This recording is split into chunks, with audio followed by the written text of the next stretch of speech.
Demetrius Andrade, he wins in a blowout. None of the top middleweights want to fight this guy. Andrade is and was a dog in his day.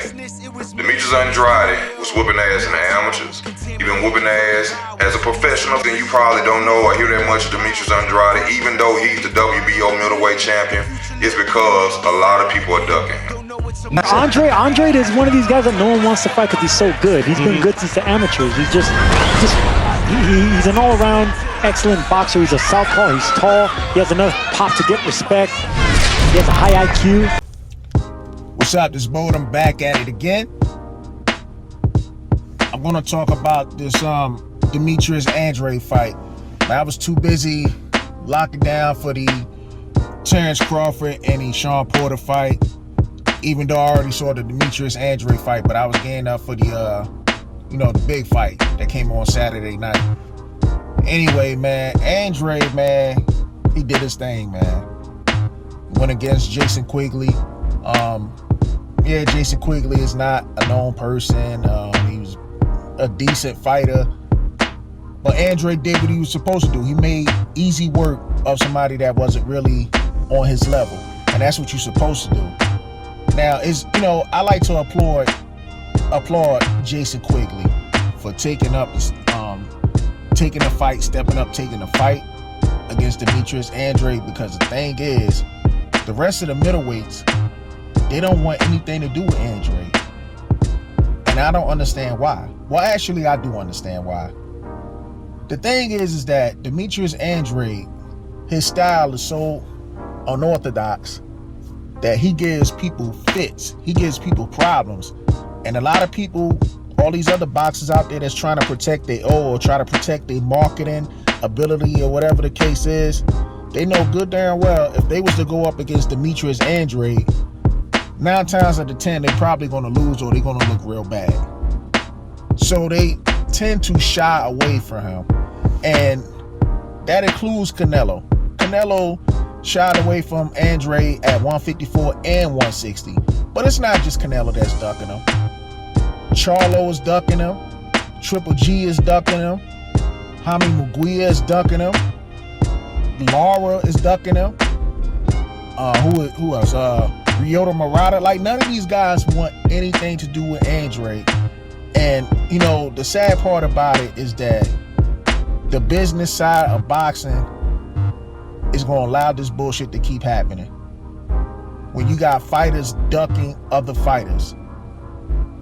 The sanctioning bodies, I understand, you want to collect sanctioning fees for some of your highest paid athletes and whatnot, but the sanctioning bodies need to step in and they need to force these fighters to either get in the ring with somebody or vacate the belt or lose their rankings, and not just in one sanctioning body, but in all of them. Make them drop way down on that list, because I'm tired of all this fucking ducking and shit that's happening in the sport of boxing. It's the same thing they was doing to Terrence Crawford. They try to shit on Terrence Crawford's resume, even though Crawford done cleared out 135 and 140, and he literally cleared out the 140 division. He had a Ring Magazine belts in 2 divisions. He's in there in the welterweight division, and the minute he gets in, they try to downplay his resume, downplay the people he fought, try to make it seem like he ain't worth the fight. But it took a person like Sean Porter to step up in there, to get that thing kick started and rolling. Anyway, getting back to the Andrade situation, man. Andrade, man, put a beautiful combination on Jason Quigley, man. Put Jason Quigley down. He knocked Jason Quigley down like, I don't know, about 3 or 4 times or whatever, if I remember.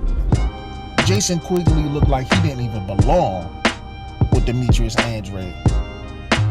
Now, I'm just hoping Demetrius Andrade has something good coming up.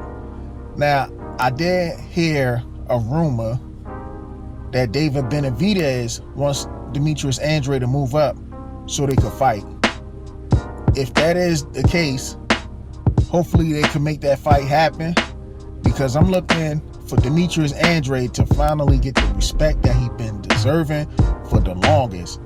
And the one thing I always do is I compare Demetrius Andrade to somebody like Winky Wright. You know, a guy like Winky Wright could never get the big fights until later on in his career, because a lot of fighters were avoiding him as well, because the guy had he was a defensive genius, and he was very technical. So a lot of people avoided them for many years. And once he started collecting them belts, they had no choice but to respect the dude. Anyway, I'm gonna get back to what I'm doing, so let me know what y'all think. Peace.